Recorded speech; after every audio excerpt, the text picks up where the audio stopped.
Assalamualaikum warahmatullahi wabarakatuh. Selamat pagi Bu Jum, Bu Rara, dan teman-teman sekalian. Salam sejahtera bagi kita semua. Pada kesempatan kali ini, kami dari kelompok 10 akan mempresentasikan mengenai manajemen hubungan sekolah dan masyarakat.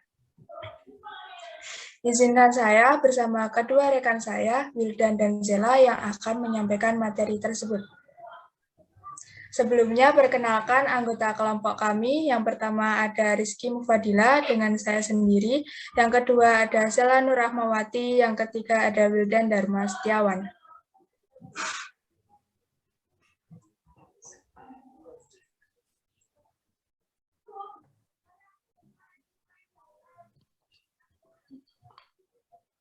Satu, pengertian manajemen hubungan sekolah dan masyarakat. Pengertian pengelolaan yang dilakukan oleh pengelola sekolah yang berhubungan dengan hal komunikasi antara lembaga atau organisasi dengan pihak masyarakatnya untuk menciptakan hubungan yang harmonis. Pengertian menurut ahli. Indred Leslie dalam Ismaya tahun 2015 merupakan suatu proses komunikasi antara sekolah dengan masyarakat untuk berupaya menanamkan pengertian kepada masyarakat tentang kebutuhan dari karya pendidikan serta mendorong minat dan tanggung jawab masyarakat dalam upaya untuk memajukan sekolah. Mulyasa dalam Rahmat 2016, suatu media yang sangat berperan dalam membina dan mengembangkan pertumbuhan kemampuan pribadi peserta didik sekolah. Hubungan antar sekolah dan masyarakat pada hakikatnya merupakan alat yang berperan sangat penting dalam mendorong dan mengembangkan pertumbuhan pribadi peserta didik di sekolah. Selain layanan yang diberikan oleh sekolah kepada masyarakat dalam bentuk pendidikan dan pengajaran terhadap anggota masyarakat, sekolah juga memberikan atau menyediakan berbagai upaya pembaharuan bagi masyarakat dan diharapkan peserta didik tidak hanya berprestasi di bidang akademik, tetapi juga mampu beradaptasi dengan masyarakat atau hidup bermasyarakat.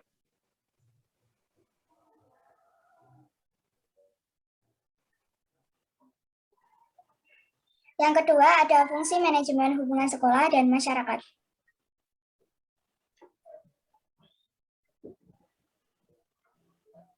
Sebagai komunikasi antara sekolah dan masyarakat untuk menanamkan pemahaman dan juga kegiatan pendidikan untuk mengembangkan sekolah ke depannya. Fungsi humas sendiri merupakan suatu cara untuk mengembangkan fungsi manajemen dan juga mempererat hubungan yang baik dan dapat mendatangkan manfaat bagi organisasi pada publik lain yang mempengaruhi terhadap keberhasilan ataupun kegagalan organisasi itu sendiri. Yang mana dalam perencanaannya sangatlah matang-matang sehingga akan menghasilkan sebuah capaian yang sesuai dengan keinginan dalam musyawarah tersebut. Selanjutnya ada tujuan manajemen hubungan sekolah dan masyarakat.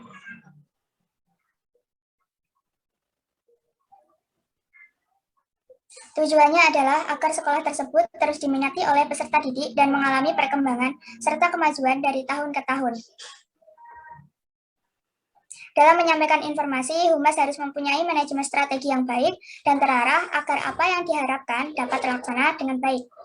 Dengan menyebarluaskan informasi dan memberikan informasi untuk menciptakan pemahaman yang sebaik-baiknya kepada masyarakat luas mengenai tugas dan fungsi sekolah, termasuk kegiatan yang sedang, telah, dan akan dilakukan. Maka tujuan dari humas sendiri yaitu untuk mencapai hubungan yang harmonis antara lembaga instansi atau organisasi, sehingga menciptakan rasa kepercayaan, pengertian, dukungan, serta citra yang baik dari masyarakat dan publik.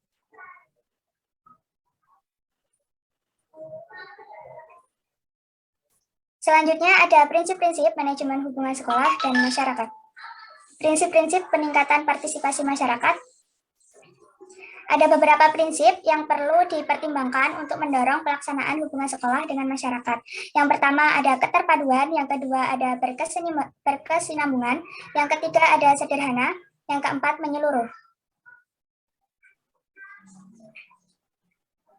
Keterpaduan dalam prinsip ini memuat makna bahwa semua kegiatan sekolah yang berhubungan dengan masyarakat harus terpadu, baik dalam hal penyampaian dan penjelasan suatu informasi, kegiatan akademik maupun non-akademik pada masyarakat. Yang kedua, berkesinambungan.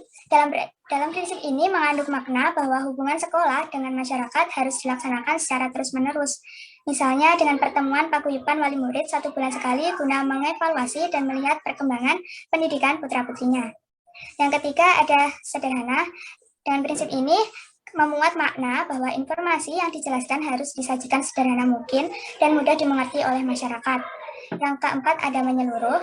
Dalam prinsip ini juga memuat makna bahwa segala informasi seharusnya disajikan secara lengkap, akurat, dan terkini. Pemberian informasi tentang perkembangan, kemajuan, masalah, dan prestasi yang terbaru harus terbuka. Tidak ada yang ditutupi dan dibuat-buat, sehingga masyarakat dan orang tua murid dapat mengetahui dengan baik. Selanjutnya ada konstruktif. Dalam arti ini, sekolah menyajikan informasi yang dapat membangun pendapat masyarakat yang positif, dan masyarakat akan memberikan tanggapan yang positif juga tentang sekolah, serta mampu memahami berbagai masalah yang dihadapi sekolah. Dengan penjelasan secara konstruktif ini, setidaknya mampu mendorong masyarakat untuk memberikan bantuan sesuai permasalahan yang ada di sekolah. Selanjutnya ada kesesuaian. Dalam prinsip ini perlu untuk melakukan penyesuaian dalam pelaksanaan kegiatan hubungan sekolah dengan kondisi lingkungan masyarakat. Misalnya dalam meminta iuran untuk membangun masjid sekolah, hendaknya iuran tersebut tidak memberatkan masyarakat dan sesuai dengan kondisi masyarakat sekarang.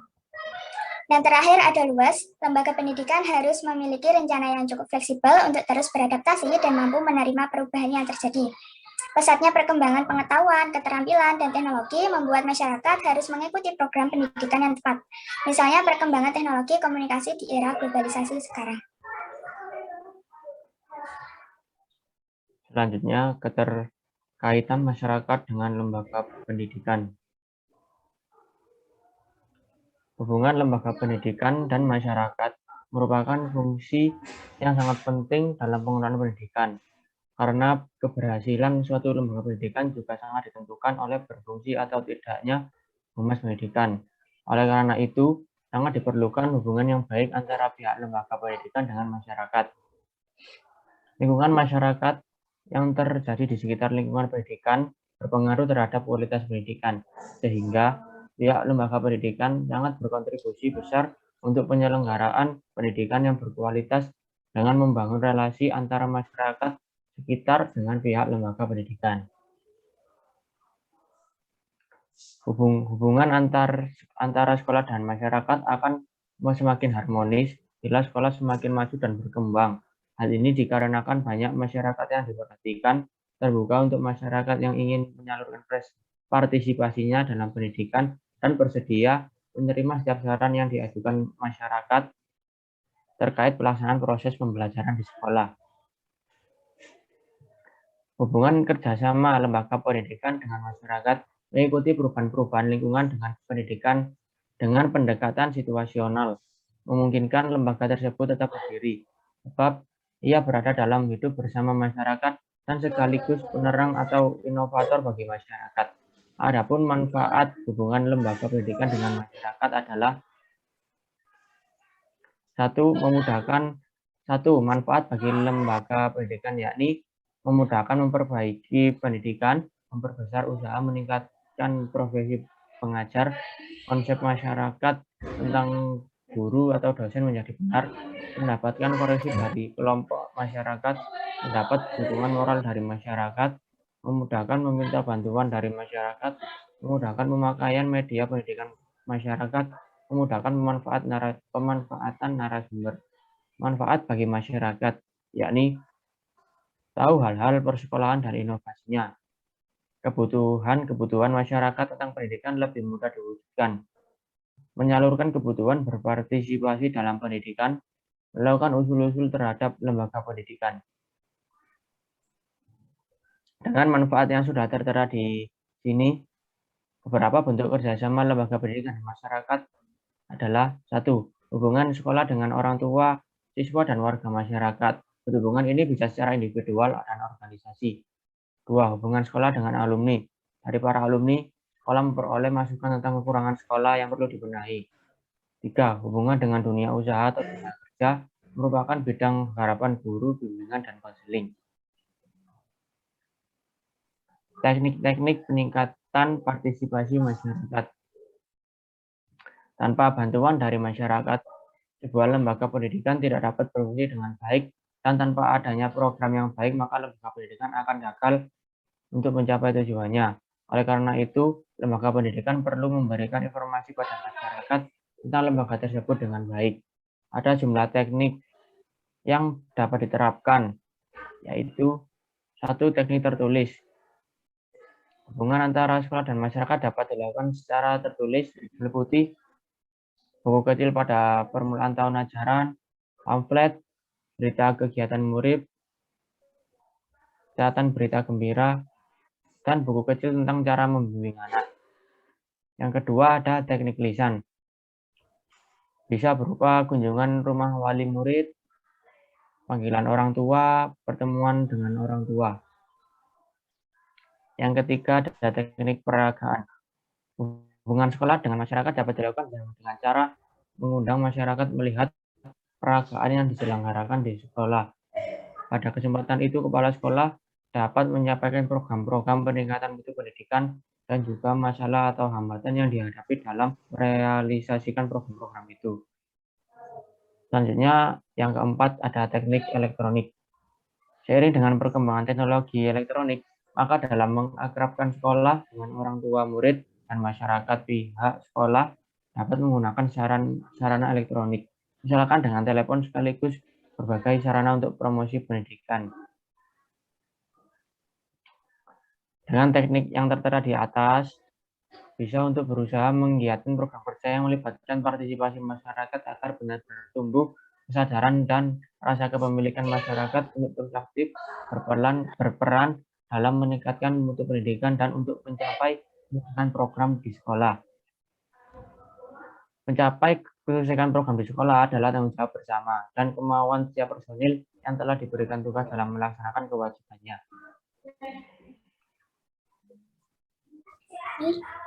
Yang selanjutnya yaitu komite sekolah.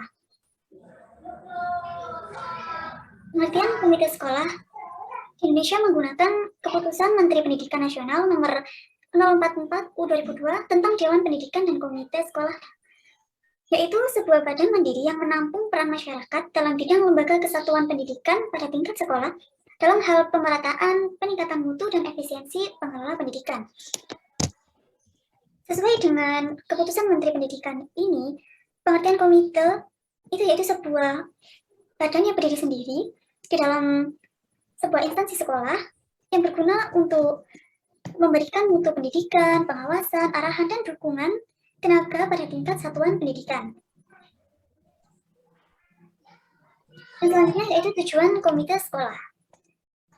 Tujuan yang utama yaitu untuk meningkatkan mutu kualitas instansi pendidikan.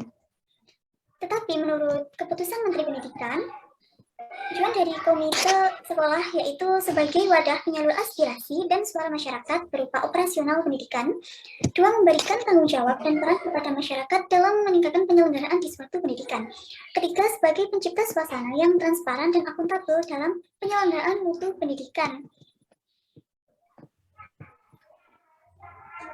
Next. Selanjutnya ada peran komite sekolah. Peran komite sekolah kami mengambil dari Gunawan, Imron, dan Penti tahun 2017, yaitu ada 4. Yang pertama, pemberi pertimbangan atau advisory agency. Dalam hal ini dalam pengambilan keputusan dalam pendidikan dan kebijakan pendidikan. Selanjutnya adalah pendukung atau supporting agency. Hal ini berarti pendukung komite, baik secara finansial ataupun tenaga satuan pendidik.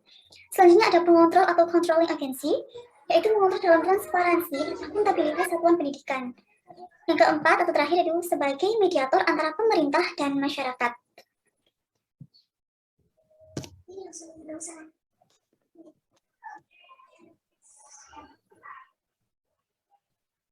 Selanjutnya yaitu fungsi komite sekolah. Fungsi ini kami mengambil dari keputusan Menteri Pendidikan Nasional nomor 044 U2002 tentang Dewan Pendidikan dan Komite Sekolah. Fungsi yang pertama yaitu menjamin mutu pendidikan dengan interaksi dan komitmen masyarakat. Kedua, melakukan kerjasama dengan masyarakat agar mutu terjamin. Ketiga, menganalisis serta menampung ide, aspirasi, dan tuntutan masyarakat.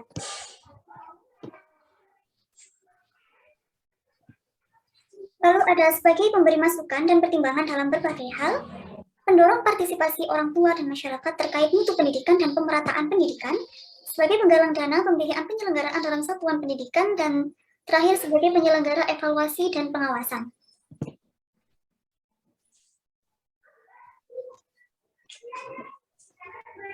Terima kasih. Demikian beberapa hal yang bisa kami sampaikan pada kesempatan kali ini. Terima kasih atas perhatiannya. Kurang lebihnya kami mohon maaf. Wassalamualaikum warahmatullahi wabarakatuh. Waalaikumsalam.